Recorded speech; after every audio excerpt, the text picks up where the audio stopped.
Let's imagine two apartments. Same city, same neighborhood, similar rent. The first belongs to someone earning $95,000 a year. Walk inside and you'll see a 70-inch television on the wall, a $4,000 leather sofa, dozens of kitchen appliances still in their boxes, closets full of clothes with the tags still on, and a bedroom used only for storing things that haven't been touched in years. Every time this person checks their bank account, they feel a knot in their stomach. Miss one paycheck and they're in crisis. The second apartment belongs to someone earning $52,000 a year. When you walk in, it feels open and calm. A modest sofa, a reasonably sized television, only the appliances that are actually used, a closet with clothes that get worn, and a bedroom that is actually used as a bedroom. When this person checks their bank account, they feel calm and confident. They have 18 months of expenses saved and invest 20% of every paycheck. Same neighborhood. The person earning almost half as much has 10 times more financial security. This is not a story about income. This is the story of the invisible relationship between stuff and money, and most people never understand it. The first person is not obviously bad with money. They don't gamble or have expensive addictions. They simply accumulated a lifestyle that slowly forces every dollar to stay in their hands. The second person discovered something that changes everything. Having less does not mean living worse. It means living deliberately, and living deliberately creates financial space that most high earners never experience. Today I'm going to share the minimalist money rules that create the difference between people who have money and people who don't, no matter what their income is. These are not about deprivation. They are about understanding that almost every object you own has ongoing costs you have probably never calculated. Let's start with a concept that will completely change how you look at every purchase for the rest of your life. Everything you own costs you money twice. The first cost is obvious, the purchase price, the number on the receipt. But there is a second cost that most people completely ignore, and it is often larger than the first. The second cost includes storage, maintenance, mental energy, and opportunity cost. That treadmill takes up space in your home. Space costs money, roughly $30 to $50 per square foot per year in most urban areas. A treadmill including clearance takes about 20 square feet. That means you are paying $600 to $1,000 a year in implicit rent just to store exercise equipment that usually has laundry hanging on it. The second cost also includes maintenance and repairs. The boat sitting in your driveway needs winterization, cleaning, registration, insurance, and occasional repairs. Industry rule of thumb is that annual maintenance costs run about 10% of the boat's value. A $30,000 boat costs you $3,000 a year just to own, even if it never touches the water. And it doesn't stop there. The second cost also includes mental energy. Every object you own occupies a small piece of your attention. It has to be cleaned, organized, maintained, insured, worried about, and eventually disposed of. Researchers have found that visual clutter raises cortisol levels and reduces the brain's ability to focus. Your stuff is genuinely stressing you in ways you can't consciously detect. And still it isn't finished.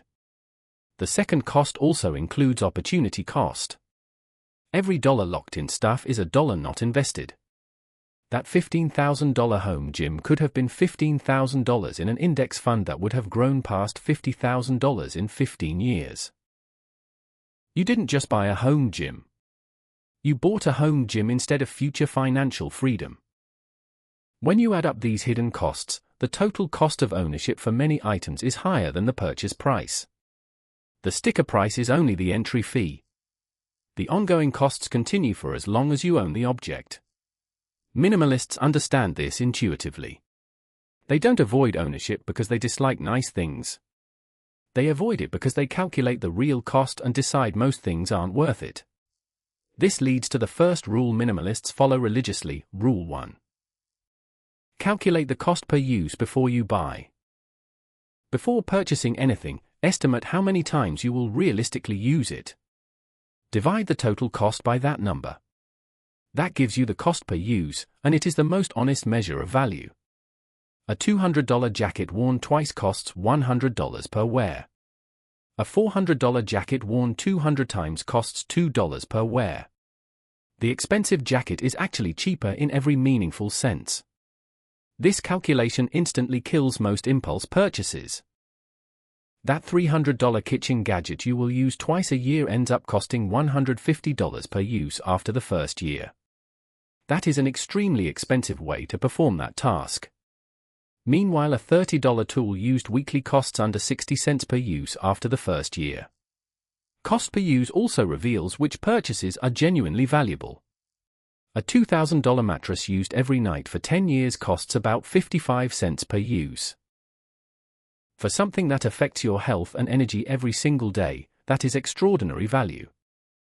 A $1,500 espresso machine used daily for 5 years costs under $1 per use and probably saves money compared with coffee shop visits.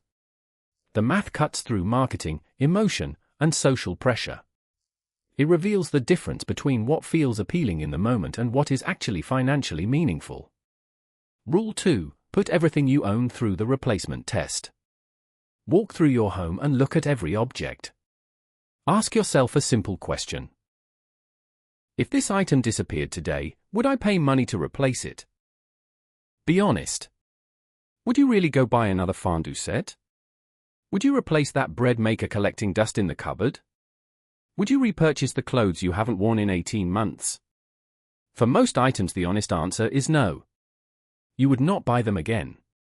They are in your life through inertia, not intentional choice. They were impulse buys, gifts you felt obligated to keep, or leftovers from hobbies you have already moved past. These items have negative value. They cost you space, mental energy, and maintenance without providing reciprocal benefit. Every hour spent organizing, cleaning, or thinking about things you would not repurchase is an hour stolen from activities that actually matter. Minimalists ruthlessly get rid of items that fail the replacement test. They sell what has value, donate what someone else can use, and throw away what is useless. The process feels uncomfortable at first and liberating once it is done. The psychological weight of owning things you neither want nor need is heavy. Removing that weight creates mental space that is hard to describe but immediately noticeable. Rooms feel larger. Decisions become simpler. Cleaning takes half the time. You know where everything is because everything that remains has a purpose.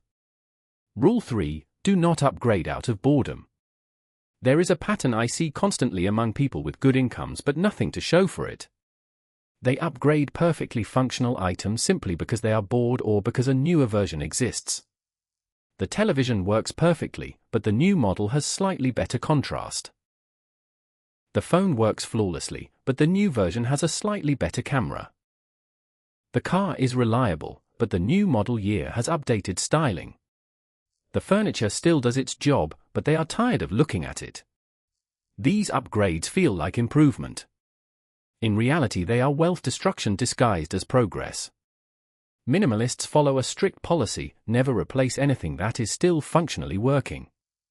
A phone that makes calls, sends messages, and runs apps is not replaced just because a newer phone exists. A car that reliably gets you places is not replaced because a neighbor bought something shinier. This policy saves massive amounts of money over a lifetime.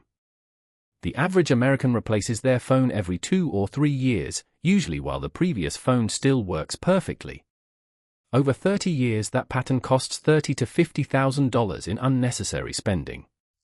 Applied across every category driven by upgrade culture, lifetime waste easily exceeds $200,000. Minimalists escape this trap by defining functionality clearly. An item remains functional until it truly stops serving its purpose. Boredom is not failure. Desire for novelty is not failure. The existence of newer alternatives is not failure. Actual mechanical failure or inability to perform necessary tasks is failure. Everything else is marketing trying to convince you to solve problems you do not have. Rule 4. Create friction for spending and ease for saving. Human behavior follows the path of least resistance. If spending is easy and saving is hard, you will spend. If saving is easy and spending is hard, you will save. Minimalists design their environment so the right choice becomes the easy choice. Spending friction means removing saved credit card numbers from online retailers, enforcing a 24-hour waiting period on every non-essential purchase, deleting shopping apps from your phone, unsubscribing from promotional emails, and not entering stores unless you have a specific purchase intention. Saving ease means automatic transfers to investment accounts on payday, keeping only small amounts in easily accessible checking accounts, making investment contributions happen before you ever see the money, and treating saving as a fixed expense rather than an afterthought. These structural changes matter more than willpower. Willpower depletes throughout the day. Environment is constant. Someone who relies on willpower to resist impulse purchases will eventually fail when they are tired, stressed, or emotional. Someone who has deleted the shopping apps and removed the credit card simply cannot make an impulse purchase in that moment. Minimalists do not trust themselves to consistently make good decisions. They design systems that make good decisions automatic. The 24-hour waiting rule alone eliminates roughly 70% of impulse purchases. Most desires for objects fade within a day if you do not act on them immediately. Rule 5. Count your belongings regularly. It sounds obsessive until you do it. Counting creates awareness. Awareness prevents accumulation. Pick a category. Count how many items you own in that category. Write the number down. The numbers usually surprise people who have never objectively examined their consumption patterns. How many shirts do you own? Most people underestimate and discover they have 3 or 4 times their estimate. How many kitchen gadgets? How many pairs of shoes? How many items in the junk drawer? How many books you will never read again? Counting by itself changes behavior. Once you know you have 47 shirts, buying one more feels different. You are not adding a shirt. You are moving your collection to 48. The absurdity becomes visible. Minimalists track key categories over time. They set maximum thresholds. Maybe 30 total clothing items, maybe 15 books at any one time, or a one-in one-out policy where every new purchase requires something else to leave. These constraints prevent lifestyle creep. Without intentional limits, belongings expand to fill available space. With limits, every addition requires a conscious decision about what it replaces. That friction alone dramatically reduces acquisition. Rule 6. Rent or borrow before you buy. Most things people buy are used intensively for a short period and then rarely touched again. The novelty excitement fades. The initial enthusiasm dies. The item joins the collection of things that are owned but rarely handled. Minimalists test this pattern by renting or borrowing before committing to ownership. Want to start camping? Rent the equipment for the first few trips. Want to try woodworking? Borrow tools from a friend or use a makerspace. Want a canoe? Rent one several times before buying. This approach accomplishes 2 things. First, it reveals whether the enthusiasm is real or temporary. Many interests fade after exploration. It is better to discover that before the equipment starts collecting dust. Second, it clarifies exactly what you need. First-time campers usually buy too much or the wrong things. Renting lets you learn before you commit. When you finally buy, you buy exactly what is necessary instead of guessing. The buy-first mindset loads people with lifetime costs. Closets and garages across America are full of the dusty remains of abandoned hobbies. Ski equipment from the period they thought they would ski regularly. Photography gear from the period they imagined becoming serious photographers. Musical instruments from bands that played 2 shows. Minimalists refuse to become museums of past enthusiasm. They test interest before investing.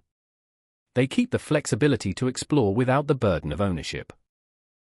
Rule 7. Understand the lifestyle multiplier effect. Every object you own is connected to other objects.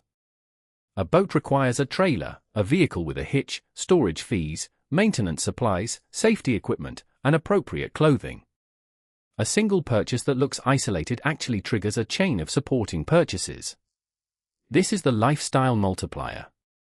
Large purchases turn into ecosystems of related expenses. The real cost is never just the object itself. Look at how this plays out with common purchases. A home gym requires flooring, mirrors, storage solutions, ventilation arrangements, and often renovations to make the space suitable.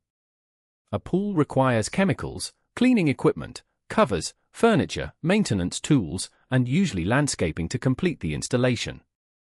A motorcycle requires gear, storage, maintenance tools, and often a truck or trailer to transport it to riding locations.